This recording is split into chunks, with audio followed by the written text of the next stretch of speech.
Imagine an orphan, mistreated, forgotten, and made to feel like nothing. Now, imagine that same orphan returning years later as the owner of the mansion her oppressors live in. How did she do it? How did she rise above betrayal, lies, and heartbreak to claim her rightful place? Stay tuned because this story will not just captivate you, it will inspire you to believe in your own God given strength and destiny. Okay? Oh, yeah, let's go there. Abeokuta was a city where tradition and modernity danced together. In one corner of this vibrant city was a mansion that stood out, Madame Sade's house, with its tall gates, manicured lawns, and whitewashed walls. It was the pride of her family. But inside its walls lived a girl whose life was anything but beautiful. Temioluwa, or Temi as she was called, lost her parents in a car crash at the age of 9. The tragedy happened so suddenly that her world changed overnight.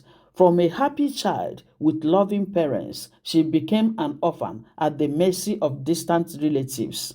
When Temi was taken to Madame Sade's house, she didn't understand what awaited her. The grand mansion felt overwhelming, but she tried to stay hopeful. At least I have family, she thought. That hope soon faded.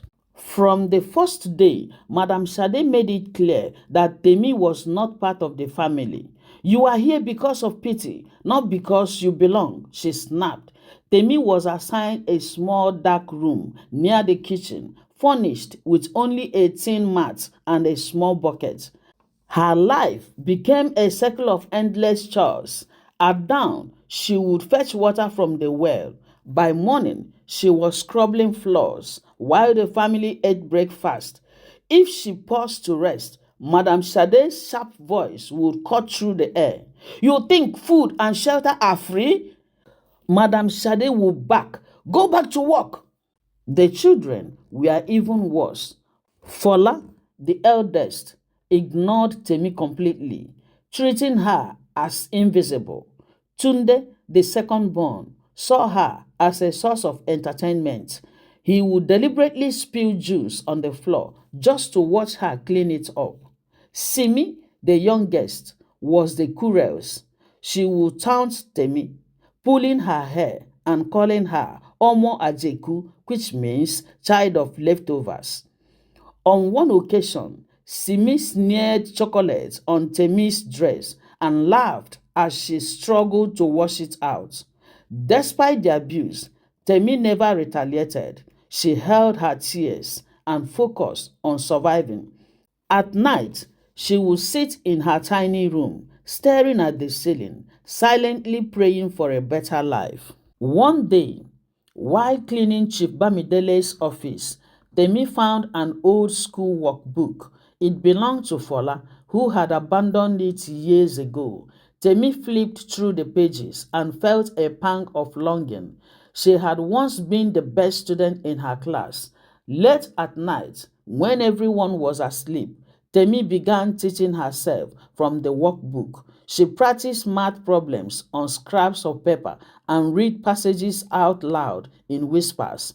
Her mind, though weary from physical labor, stayed sharp. The years passed slowly, and Temi grew into a teenager. Her life of servitude continued, but her inner strength only grew stronger. One day, she overheard Madame Sade talking to a friend about sending Simi abroad for university. You can't waste opportunities, Madame Sade said. Only children with potential deserve the best. Temi's heart sank. If only someone believed she had potential too. But she quickly wiped her tears and made a vow she would curate her own opportunities. One stormy night, when the family was asleep, Temi packed the few coins she had saved and quietly slipped out of the house. The rain poured heavily as she walked through the streets. Her small bag soaked, but her heart filled with determination. I will not die in this house, she whispered to herself. Temi arrived in Lagos drenched and exhausted. She had no plan, no contacts, and no place to stay. The city was alive even at night, with blaring horns, bright lights, and people rushing through and through. It was overwhelming, but Temi told herself she had to survive. She found shelter in a church. The pastor and his wife, moved by her story, allowed her to sleep in the storeroom. In exchange, Temi cleaned the church every morning. She would sweep the pews and scrub the floors, just as she had done in Madame Sade's house. But this time, she felt free.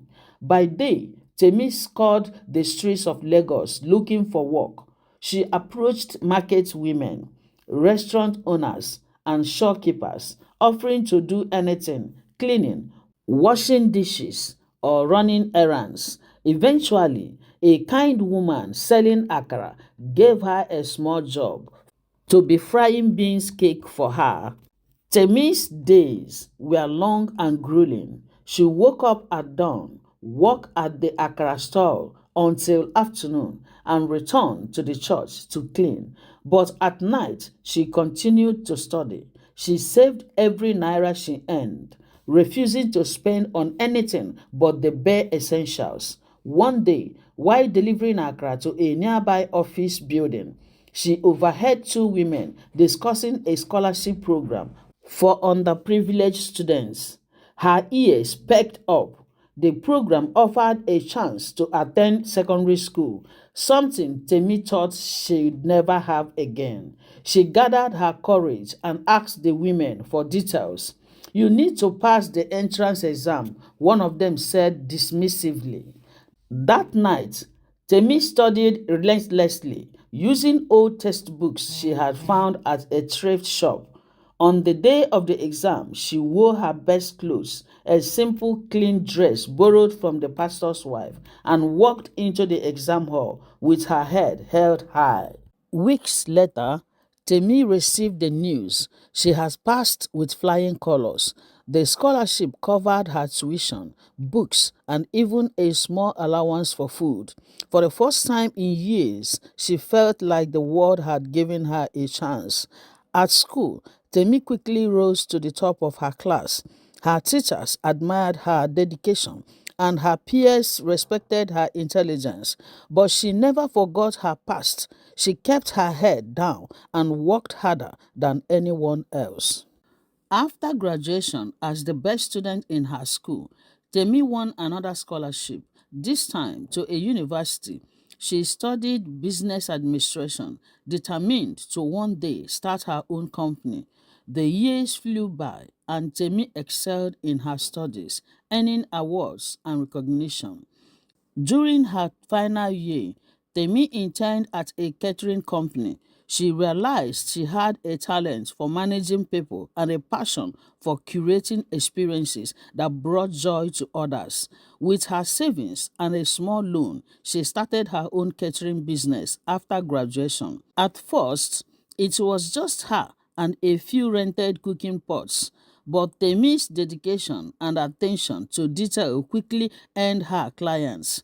Her business grew rapidly, and within a few years, she expanded into events planning and real estate. By her late 20s, Temi was one of the most successful entrepreneurs in Nigeria. She owned multiple businesses, from catering services to real estate developments. But despite her wealth and power, she remained humble. Few people knew her face, as she preferred to let her work speak for itself. One day, her real estate team brought her a file for a property in Abeokuta. Temi's heart skipped a beat when she saw the address. It was Madame Sade's mansion. Her assistant explained that the family had fallen on hard times. Chief Bamidele had passed away, and Madame Sade had accumulated debts that forced her to sell the house. Temi didn't hesitate. She bought the property immediately. The day Temi visited the mansion was filled with memories. As she walked through the grand gates, she remembered the little girl who had been scolded, mocked, and mistreated within those walls. But she also remembered her vow to rise above it all. Madame Sade and her children had been given notice to vacate. When Temi arrived, the family was seated in the living room, waiting to meet the new owner. They were anxious, unaware of who was about to walk through the door. Temi entered, her heels clicking against the marble floor. When they saw her, the room fell silent. Madame Sade's eyes widened in shock, her mouth opening and closing as though she couldn't find the words. You? Simi whispered, her voice trembling. Yes, Temi replied, her voice steady and calm. And she said, it's me, and this house is mine now. The silence in the living room was thick and suffocating. Madame Sade's once confident demeanor had crumbled, replaced by shock and confusion. Her children sat frozen, their eyes darting between Temi and each other. Temi stood in the center of the room, her presence commanding, yet her expression was calm. The years of pain and humiliation she had endured in this very house came rushing back, but she kept her composure. She wasn't here for revenge. She was here to reclaim her power.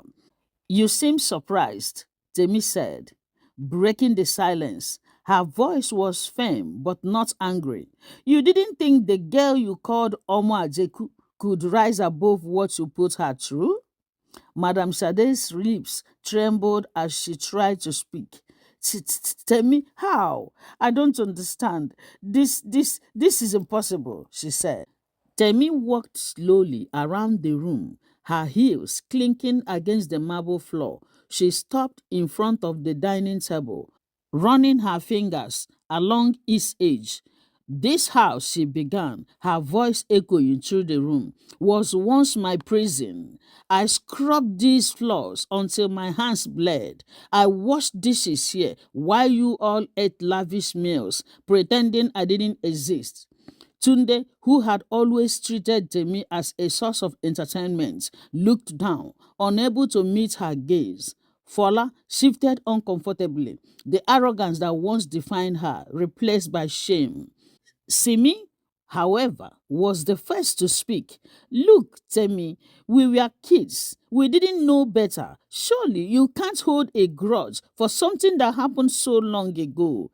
Temi's eyes narrowed as she turned to face her. You didn't know better? You were old enough to know the difference between right and wrong. Or did you forget the time you smeared chocolate on my only dress, knowing I have nothing else to wear? You knew exactly what you were doing, Temi said. Simi opened her mouth to respond, but quickly shut it, realizing she had no defense. Madame Sade finally found her voice and she said, Temi, we made mistakes, but you have to understand, life hasn't been easy for us either. After Chief passed away, we struggled. We are still struggling. Temi's gaze softened for a moment, but her voice remained steady. Struggled? You think I don't know what struggle is? I slept on a cold floor for years, eating scraps from your table. I walked out of this house with nothing but determination, and now you expect me to feel sorry for you? Madame Sade's eyes welled up with tears. We were wrong. I was wrong. I let my pride blind me, and for that I am sorry. But please, Temi, don't take this house from us. It's all we have left, she said. Temi inhaled deeply, the weight of the moment pressing down on her. For a split second, she felt the pull of compassion, but then she remembered the countless nights she cried herself to sleep, the scars left on her heart by their cruelty. I didn't come here to punish you, Temi said finally, but I also won't let you guilt me into forgetting the past. This house is mine now. You will need to find somewhere else to stay, Temi said. Tunde suddenly spoke up, his voice trembling, and he said, Temi, please, where will we go? We have no money, no one to turn to. Temi looked at him, her gaze piercing. You had years to make better choices. You live in luxury while I fought for survival. This is the consequence of your actions, she told him. Madame Sade began to sob openly, her once proud figure now slumped in defeat. Fola clung to her mother, tears streaming down her face. Simi remained silent, her head bowed. Temi turned to leave, but she paused at the door. You taught me to be strong, she said, without turning back. Not because you cared, but because you forced me to survive. For that, I thank you. But don't mistake my strength for weakness. This chapter of my life is over, she told them. Temi stepped outside the mansion, the cool evening breeze brushing against her skin. Her heart pounded as she leaned against her sleek black SUV. She had won, not through revenge or malice, but through hard work and perseverance. Yet, as she gazed at the mansion, the memories of her childhood lingered, making her question her next move. Her assistant, Dayo, walked up to her, holding a tablet with details about the property.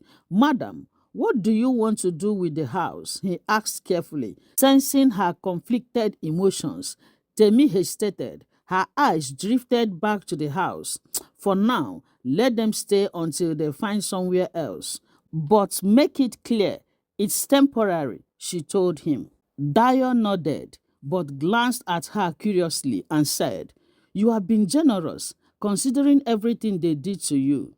Temi sighed and said, I've already proven to myself that I'm stronger than they ever believed. Holding on to anger will only weigh me down.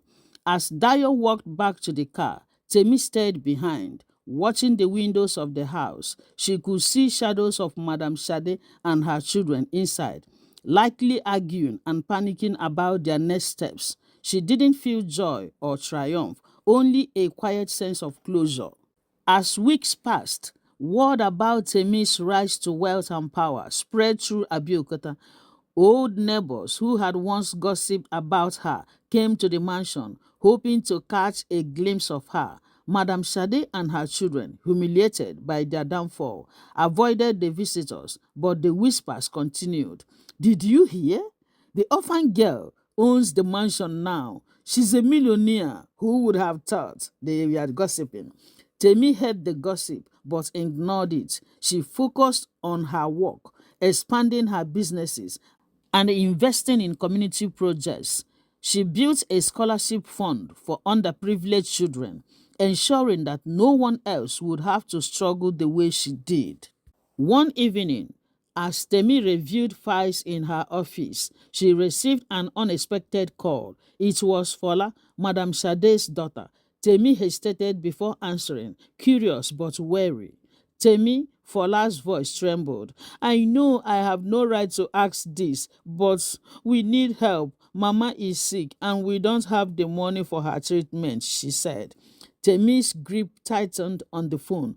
Part of her wanted to hang up, to remind them of how they had abandoned her when she was in need. But another part of her, the part shaped by years of struggle and resilience, refused to let bitterness consume her. Bring her to the hospital, Temi said after a long pause. I'll cover the bills. Fola broke down in tears and said, Thank you, Temi. Thank you so much. When Madame Sade arrived at the hospital, Temi was already there. The older woman looked frail, her once vibrant appearance reduced to a shadow of itself. Her children hovered around her, their guilt written all over their faces. As Temi approached, Madame Sade burst into tears, and she said, Temi, I don't deserve your kindness. I failed you as a guardian. I treated you worse than a servant. I am so sorry. Temi's heart ached as she saw the woman who had once been so proud and domineering reduced to this state. She crouched beside Madame Sade and said softly, I forgave you a long time ago, but forgiveness doesn't erase the past. It teaches us to move forward. The truth of Temi's actions began to ripple through the community. People marveled at her strength, not just for her success, but for her ability to show compassion to those who had wronged her. Months later, Temi hosted a grand charity event at the mansion, transforming it into a symbol of hope and redemption. Madam Sade and her children attended, not as a tenant, but as guests, their pride replaced by humility. As Temi stood on the stage to address the crowd, she glanced at Madam Sade, who nodded in silent gratitude. Turning back to the audience, Temi spoke, her voice steady and inspiring, and she said, "This house once represented pain for me, but today it represents growth and forgiveness. We can all rise above our circumstances, but only if we choose to let go of the past and embrace the future." As the charity gala wound down, the atmosphere was one of admiration and inspiration. Temi had turned her story into a beacon of hope for others, but as she mingled with the guests, a strange tension began to creep into the air. An older man, dressed in a sharp agbada, approached Temi. His face was vaguely familiar, though his sharp eyes carried an intensity that made her pause. "Temi Tope," he said, his voice deep and commanding. Temi turned slowly, her smile faltering. "Yes?" The man extended his hand, but instead of greeting her, he placed an envelope in her palm. "It's time for you to know the truth," he said. Without waiting for a response, he disappeared into the crowd, leaving Temi bewildered. Later that night, Temi sat in her private study, staring at the envelope. She hesitated before tearing it open, her hands trembling slightly. Inside was a single piece of paper with an address scribbled in bold letters. Beneath it were the words, "For answer about your parents, come along." Her heart raced. For years, she had buried the questions about her biological parents.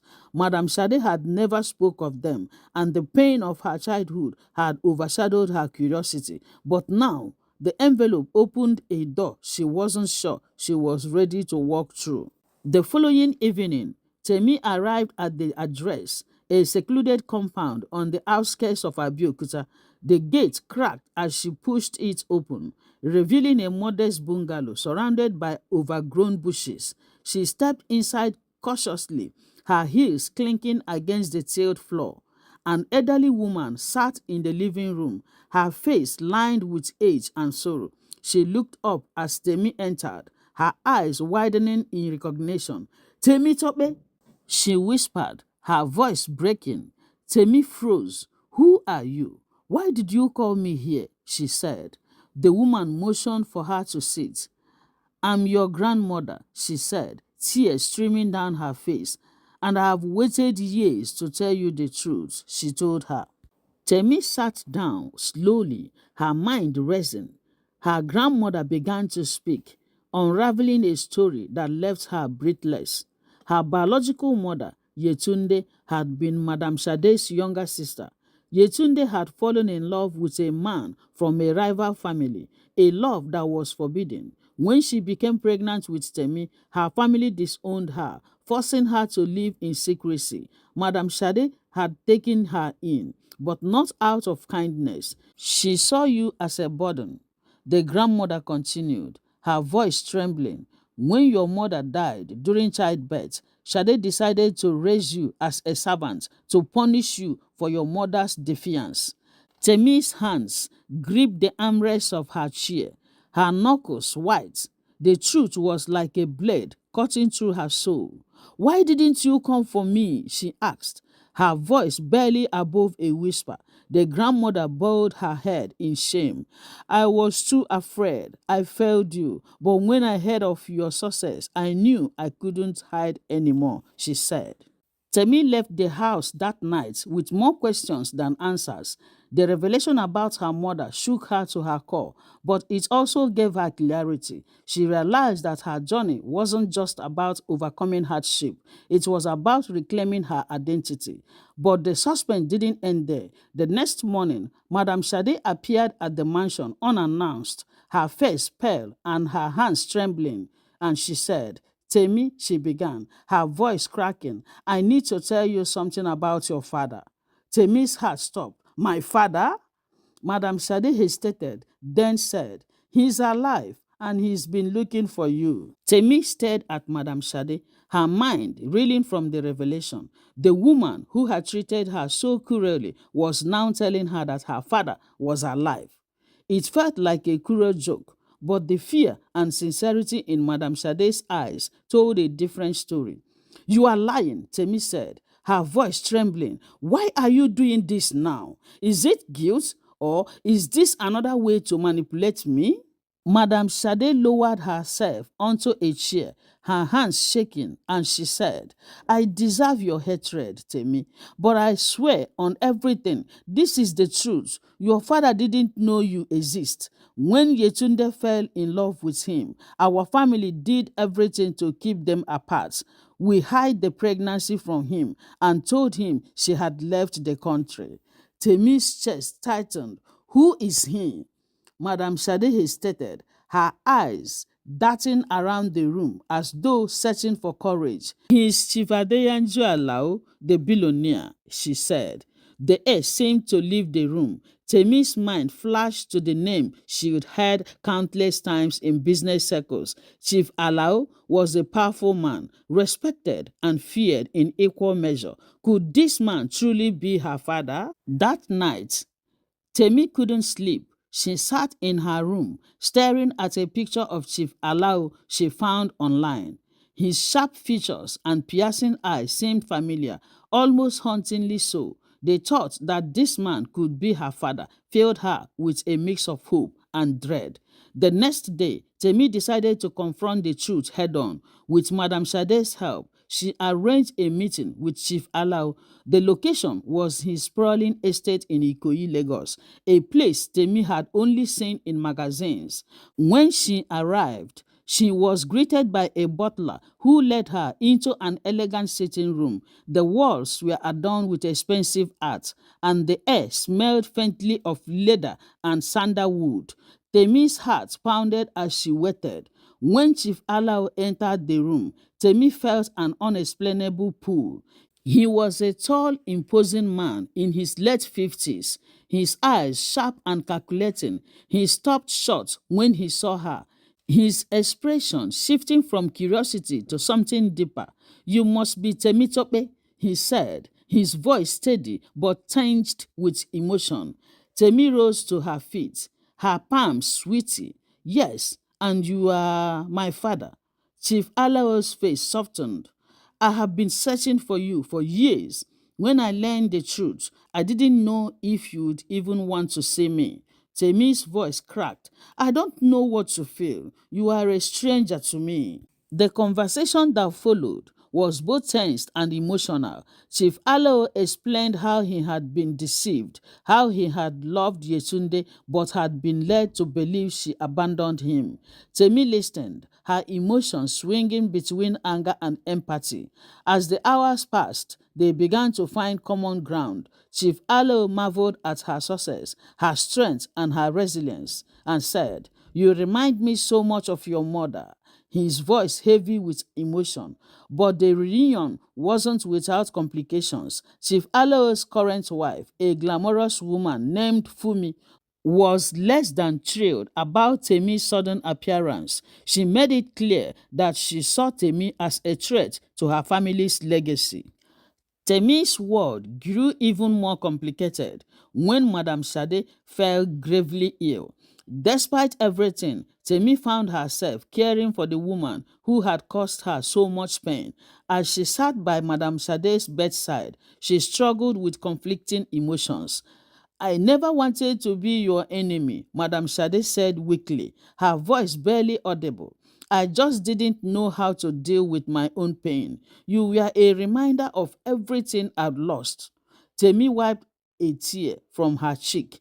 I've spent my life trying to prove I'm not just an orphan, but now I see I don't need anyone's validation, not even yours.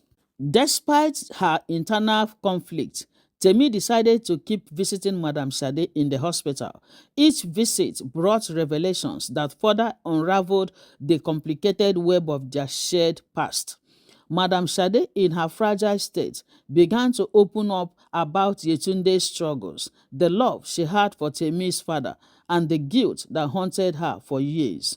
One evening, as Temi sat by Madame Sade's bedside, the older woman grabs her hand with surprising strength and said, Temi, there is something I've kept from you, she whispered, her voice frail but urgent. It wasn't just spite that made me treat you the way I did. There was someone who paid me to ensure you would never rise above your station. Temi froze and said, What do you mean? Someone paid you? Who? Madame Sade's eyes filled with tears, and she said, Fumi, Chief Alao's wife. She knew about you all along. She didn't want you to have any claim to his fortune or his heart. Temi's mind raced. Fumi, the poised and elegant woman who had dismissed her as an outsider, had been orchestrating her suffering from the shadows. Armed with this new information, Temi decided it was time to confront Fumi. She couldn't let this woman continue to manipulate her life. The confrontation happened at one of Chief Aleo's charity events. Temi arrived unannounced, her presence commanding attention. She was no longer the timid orphan. She was the powerful CEO who had built her empire from the ground up. Fumi's smile faltered when she saw Temi approached, her step deliberate and unyielding. You have been lying to everyone, haven't you? Temi said, her voice calm but cutting. Fumi's eyes narrowed. I don't know what you are talking about, Fumi said. Don't play innocent, Temi shot back. I know what you did to me. You paid Madame Sade to ensure I will remain invisible, a nobody. But guess what? I'm still here, and I'm stronger than ever. The room fell silent as the guests turned their attention to the escalating confrontation. Chief Aleo approached, confusion and concern etched on his face. What's going on here? He asked, his gaze shifting between Temi and Fumi. She's been sabotaging me from the start, Temi said, her voice shaking with emotion. She knew I was your daughter and did everything she could to keep us apart. Fumi's composure cracked. I did what I had to do to protect my family, she snapped. You think you can walk in here and take what's ours? Chief Alao's face hardened as he turned to Fumi and said, You knew she was my daughter all this time? Fumi's face paled. I was trying to protect us. Protect us from what? Chief Aleo thundered. From the truth? From my own blood? The room buzzed with whispers as the weight of the revelation sank in. Temi's eyes filled with tears, but she refused to let them fall. She had spent her entire life fighting for her place, and she wasn't about to let Fumi take her strength away. As Fumi stammered for an explanation, Chief Aleo turned to Temi. I don't know how to begin making this right, he said, his voice heavy with regret, but I want to try. Temi nodded, her heart pounding. She had finally been seen, acknowledged for who she truly was. The fallout from the confrontation was immediate. Chief Aleo ordered Fumi to leave the event, her protest falling on deaf ears. The room buzzed with whispers as she stormed out, her face a mark of fury and humiliation. Temi, though shaken, stood her ground, her presence commanding respect from everyone in the hall. As the night wore on, Chief Aleo and Temi retreated to his private study. The grandeur of the room was lost on Temi as she processed the magnitude of what had just happened. I have failed you, Chief Aleo said, his voice heavy, not just as a father, but as a man. I let my own household betray you. Temi shook her head. You didn't know, but now that you do, what happens next? Temi said. Chief Aleo looked at her, his expression one of determination. I'm going to set things right. You deserve your place in this family, and I will make sure no one ever questions that again, he said. The next few weeks were a whirlwind of changes. Chief Aleo publicly acknowledged Temi as his daughter, a move that sent shock waves through his social and business circles. The media frenzy that followed was intense, with headlines proclaiming Temi as the billionaire's hidden heiress. But behind the scenes, Tensions within the family reached a boiling point. Fumi, refusing to accept her diminishing role, began plotting her next move. She contacted an ally, a man named Shegun, who had his own grievances against Chief Aleo. Together, they devised a plan to discredit Temi and reclaim control. Meanwhile, Temi struggled with the newfound attention. She had spent her life working in the shadows, and now every aspect of her existence was under scrutiny. Despite her father's support, she couldn't shake the feeling that the battle was far from over. One evening, as Temi returned home, she found an envelope waiting for her. Inside was a series of photos staged to look like she was involved in fraudulent activities. Along with the photos was a note: "Leave now or you will regret staying." Temi's hands trembled as she read the note. She knew who was behind this. Fumi wouldn't stop until she had destroyed her. Determined not to back down, Temi enlisted the help of her trusted team at her company. Together, they traced the origins of the photos and the notes, uncovering a trail that led directly to Fumi and Shegun. But just as Temi was preparing to expose them, another twist emerged. Madame Sade, who had been recovering in the hospital, suddenly went missing. A cryptic message was left on Temi's phone: "If you want to see her alive, you will do exactly as we say." Panic set in as Temi realized the stakes had just been raised. She contacted Chief Aleo, who immediately deployed his resources to locate Madame Sade.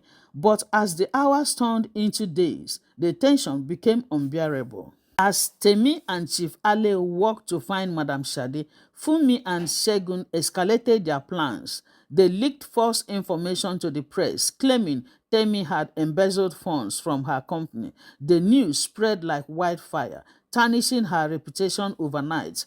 Temi refused to let the accusation break her. She held a press conference, presenting irrefutable evidence of her innocence and implicating Fumi and Shegun in a broader conspiracy. The press conference was a turning point, but the battle was far from over. One night, as Temi returned to her mansion, she found herself face to face with Fumi. The older woman had broken in, her face twisted with rage. "You think you have won?" Fumi spat. "This isn't over." Temi stood her ground. "It was over the moment you underestimated me. I'm not the scared little girl you tried to break. I'm stronger than you will ever be," she said. The confrontation in Temi's mansion marked the beginning of the end. Fumi's threats were empty now, and she knew it. The trail of evidence Temi had gathered was airtight, and Fumi had nowhere to hide. Yet, the older woman's bitterness refused to let her accept defeat gracefully. "You've taken everything from me," Fumi hissed, her voice trembling with rage. "No," Temi said firmly. "You did that to yourself. You spent years trying to destroy me when you could have built a life of your own. I fought for my place in this world. What did you do?" she said. Fumi's shoulder slumped, her bravado crumbling as the weight of her actions caught up to her. "I was afraid," she admitted, her voice barely above a whisper. "Afraid of losing everything. But you lost it anyway," Temi said softly, her voice devoid of malice. "Because you let your fear control you," she said. The police arrived shortly after, escorted by Chief Aleo's security team. Fumi and Shegun were taken into custody for their crimes, including their involvement in the kidnapping of Madame Sade. The news of their arrest sent shock waves through the community. Fumi's carefully constructed facade crumbled under the weight of the revelations. Chief Aleo publicly distanced himself from her, expressing his regret for the pain she had caused Temi. Meanwhile, Madame Sade was found safe in an abandoned warehouse, shaken but alive. Temi visited her immediately, their reunion filled with tears and relief. "You are stronger than I ever imagined," Madame Sade said, her voice weak but filled with pride. "I had to be," Temi replied, holding her hand tightly. Because of everything you taught me, even if it was in the hardest way possible, she said. With the truth out in the open, Temi's life began to settle into a new normal. Chief Aleo, now fully aware of the wrongs done to her, made every effort to bridge the gap between them. He invited her to join the family officially, offering her a seat on the board of his company. "I don't want your pity," Temi said during one of their discussions. "It's not pity," Chief Aleo replied. "It's recognition. You've earned everything you have and more." Despite her reservation, Temi accepted his offer, seeing it as an opportunity to create a legacy of her own. The final piece of Temi's journey was reconciliation, not with Fumi, but with herself. She visited the graves of her mother and grandmother, placing flowers on their tombstones. "I made it," she whispered, her voice steady, "and I will keep going for both of you." As she stood there, a sense of peace washed over her. The battle she had fought for years had forged her into someone she could be proud of. Months turned into a year, and Temi's life had come full circle. The scars of her past remained, but they no longer defined her. She had turned her pain into power, her struggles into strength. Chief Aleo worked tirelessly to mend their bond, becoming a father she could finally rely on. Together, they collaborated on several business and philanthropic ventures, including a foundation in honor of Yetunde, Temi's late mother, to support orphans and underprivileged children. As for Madame Sade, she spent her final days under Temi's care, though her actions had once been cruel. Temi had found it in her heart to forgive, understanding that even valiants had their own battles. Fumi, however, faced the full weight of justice. Though she wrote letters begging for forgiveness, Temi chose to let time and the law deal with her. Temi had no hatred left in her heart, only a resolve to move forward. Thank you for watching. This is where our story ends. But before we conclude it, let's look into our moral lessons. Resilience in adversity. Temi's journey teaches us that hardship can shape us into stronger and wiser individuals if we refuse to let them defeat us. Forgiveness liberates the soul. By forgiving Madame Sade and moving past Fumi's actions, Temi freed herself from the weight of bitterness and hate. Truth always prevails. Despite Fumi's schemes and lies, Temi's truth shone through, proving that deceit has a limited shelf life. Kindness transforms lives. Even though Madame Sade mistreated Temi, Temi showed her kindness, reminding us of the power of compassion. Never underestimate anyone. Fumi underestimated Temi because of her humble beginnings, but Temi rose to surpass everyone's expectations. Family isn't just blood. While Chief Aleo's initial absence caused pain, his eventual support and love showed that it's never too late to make amends. Success is the best revenge. Temi's achievements spoke louder than any words or acts of retaliation ever could. In conclusion, Temi's story became an inspiration far beyond the confines of her mansion. Her resilience and ability to overcome the odds resonated with people from all walks of life. She became a sought-after speaker, sharing her journey to empower others. She also reconnected with people who had once dismissed her, not out of revenge, but to show them how far she had come. Her strength wasn't just in her achievements, but in her ability to forgive and rise above the pettiness and cruelty of others. Temi eventually found love with someone who admired her not for her wealth or status, but for her heart and courage. Together, they built a life filled with purpose, dedicating themselves to uplifting others. This concludes our story. Thank you once again for watching, and don't forget to subscribe, like, comment and share. And also touch the bell button so that you will be notified each time we put out new video. Subscribe for more stories with powerful life lessons. Please and please subscribe to help us grow our channel. And please don't forget to leave your comments, your question, or even your suggestion in the comment section, and we'll come back to deal with it. God bless you all as you do so. Bye bye. Love you. Mwah.